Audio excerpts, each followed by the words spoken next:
السلام علیکم ناظرین، امید ہے آپ سب خیریت سے ہوں گے۔ 2023 کا سال شروع ہو چکا ہے۔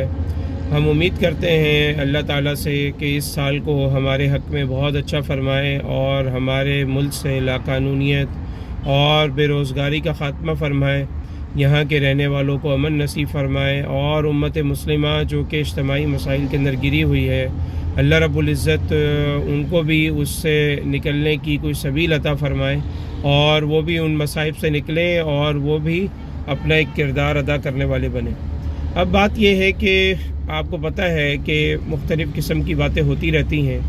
اور اس کے اوپر علماء اکرام بھی اپنی کچھ رائے دینے کی کوشش کرتے ہیں۔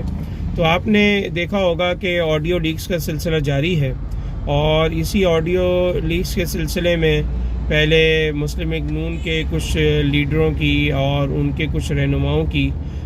کچھ آڈیو لیکس ہوئیں اور اس کے بعد پہ در پہ ایک سلسلہ جاری ہے جس کے اندر پی ٹی آئی کے رہنما اور لیڈر جناب عمران خان صاحب کی آڈیو لیکس ہو رہی ہیں، ان کی اہلیہ محترمہ کی آڈیو لیکس ہو رہی ہیں۔ اسی طریقے سے مختلف ٹاپکس کے اوپر کئی قسم کی باتیں منظر عام پر آ رہی ہیں اور ناظرین ہم اس پر پہلے بھی ویڈیو بنا چکے ہیں کہ اس بات کی خبر کی تردید اور تصدیق کرنا اور یہ سب اداروں کا کام ہوتا ہے۔ ہم نہ کسی پر الزام لگا سکتے ہیں، نہ کسی کو بالکل سچا کہہ سکتے ہیں، بلکہ شریعت تو ہمیں یہ کہتی ہے کہ جس نے الزام لگایا ہے وہ دو گواہ پیش کرے، اور اگر وہ گواہ پیش نہیں کر رہا تو پھر جس پر الزام لگایا گیا ہے وہ قسم کھا لے تو بات رفع دفع ہو جائے گی۔ اگر اس نے قسم کھا لی تو پھر اس کا معاملہ اللہ پر چھوڑ دیا جائے گا اور اللہ رب العزت جو چاہیں گے فیصلہ کریں گے۔ اس حوالے سے الحمدللہ ہم نے تفصیلی ویڈیو جو ہے وہ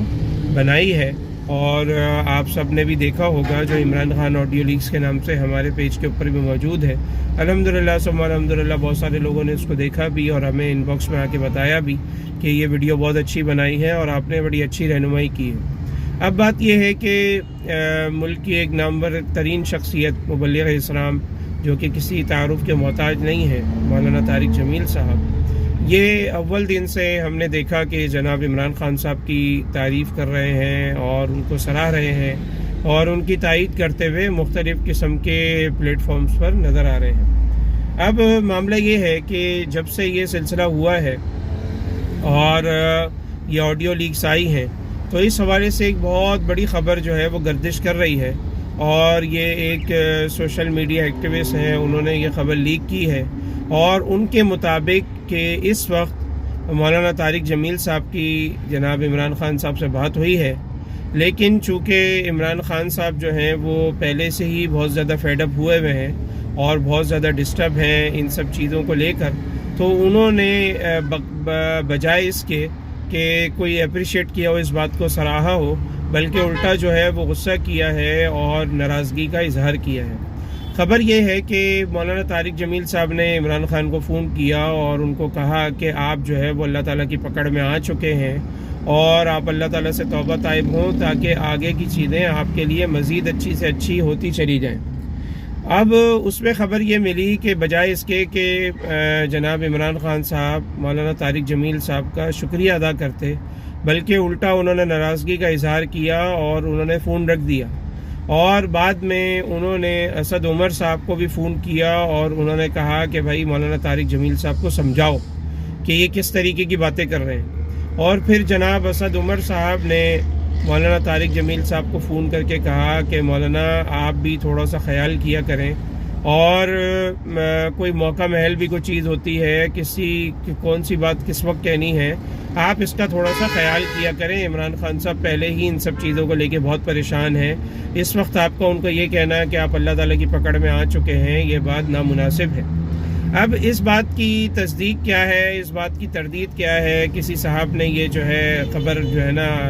لیک کی ہے۔ اب اس معاملے میں چونکہ آپ کو پتہ ہے کہ اس وقت سوشل میڈیا اتنا آزاد ہو چکا ہے کہ جس بات کی تصدیق کرنی ہے یا تردید کرنی ہے وہ بھی سوشل میڈیا کے تھرو ہی ہوتی ہے۔ یعنی ایک شخص آ کے خبر دے رہا ہے کہ بھئی یہ کام ہو گیا ہے، دوسرا شخص وہیں آ کے بتا رہا ہے کہ بھئی یہ تردید اس کی میں جاری کر رہا ہوں، یہ بات ایسے نہیں ہوئی ہے یا ایسے ہوئی ہے یا سرے سے یہ بات ہوئی نہیں ہے، جو بھی بات ہے وہ کر رہا ہے۔ لیکن چونکہ ایک ٹاپک چل رہا ہے اور اگر مولانا طارق جمیل صاحب نے ہم گمان کر بھی لیں کہ فون ایسا کیا ہے تو علماء کا فریضہ بنتا ہے کہ وہ اچھی چیزوں کے اندر حکمرانوں کی تائید کریں اور بری چیزوں میں اگر وہ دیکھیں تو وہ ان کی اصلاح کرنے والے بھی علماء اکرام ہی ہوں گے۔ لہٰذا کوئی تعجب کی بات نہیں اگر مولانا طارق جمیل صاحب نے ایسا فون کیا بھی ہے اور اللہ تعالیٰ کی طرف رجوع کرنے کا کہا بھی ہے تو بھائی یہ تو سب کو ہی حکم ہے، صرف عمران خان صاحب ہی تو نہیں۔ ہر شخص اپنے تحت گناہ گار ہے اور وہ سمجھتا ہے کہ وہ کس قدر گناہ گار ہے اور وہ کس قدر جو ہے ان سب چیزوں کا شکار ہے اور وہ کس قدر جو ہے وہ گناہ کر رہا ہے۔ یہ ہر بندہ اپنے آپ کے اندر جھانکے تو اس کو خود پتہ لگے گا کہ کوئی بھی دودھ کا دھلا ہوا نہیں ہے، بلکہ ہر شخص اپنی جگہ پہ گناہ گار ہے۔ لیکن اگلی بات جو ہے کہ جی عمران خان صاحب نے اس پہ غصے کا اظہار کیا تو بھائی ایسا نہیں کرنا چاہیے تھا، بالکل بھی نہیں کرنا چاہیے تھا، بلکہ علماء اکرام کی بات کو عزت دی جائے اور ہمیشہ سے یہی اسلوب چلا آ رہا ہے اور ان کی بات کو غور سے سنا جائے تاکہ آپ کے آنے والے وقتوں کے مسائل جو ہیں وہ آسان ہو سکیں۔ لہٰذا خلاصۃ الخلاصہ یہی نکلا کہ ایک شخص نے یہ خبر لیک کی ہے اور اس حوالے سے بتلایا ہے، اور چونکہ وہ مسلمان ہیں اور اس کا کہنا یہ ہے کہ جی یہ بات ایسے ہی ہوئی ہے۔ اگر ہم حدیث کے مطابق ظنوا بالمؤمنین خیرا کے تحت اس خبر کو لے بھی لیں تو ظاہر ہے کہ جیسا حدیث شریف میں آتا ہے کہ اپنے مسلمان بھائی سے مومن سے اچھا گمان کرنا چاہیے۔ اگر اس تک کسی باوثوق ذریعے سے یہ بات پہنچی بھی ہے تو اس پر بھائی یہی تبصرہ ہے کہ علماء اکرام کا یہ فریضہ ہے کہ وہ اللہ کی یاد دلاتے رہیں، توبہ کی طرف مائل کرتے رہیں اور توبہ کی طرف توجہ دلاتے رہیں، اور اگر کسی کو کہا گیا ہے وہ بھی برا نہ مانے بلکہ وہ اس کا شکریہ ادا کرے، اور جتنے دیگر علماء اکرام ہیں وہ بھی اگر کسی کو کوئی بات کہتے ہیں تو آپ اس کو آرام اور تسلی سے سنیں اور اس کے اوپر عمل کرنے والے بنیں۔ تو ہماری اللہ رب العزت سے دعا ہے کہ جو بھی یہ روش چل رہی ہے، سارے معاملات چل رہے ہیں، اس میں اللہ تعالیٰ ہماری اصلاح فرمائے، اور اسی طریقے سے ہماری ملک کو، قوم کو اس نئے سال کے موقع کے اوپر ہماری یہی دعا ہے کہ اللہ تعالیٰ اس کو مزید ترقیات سے نوازے۔ وآخر دعوانا الحمدللہ رب العالمین۔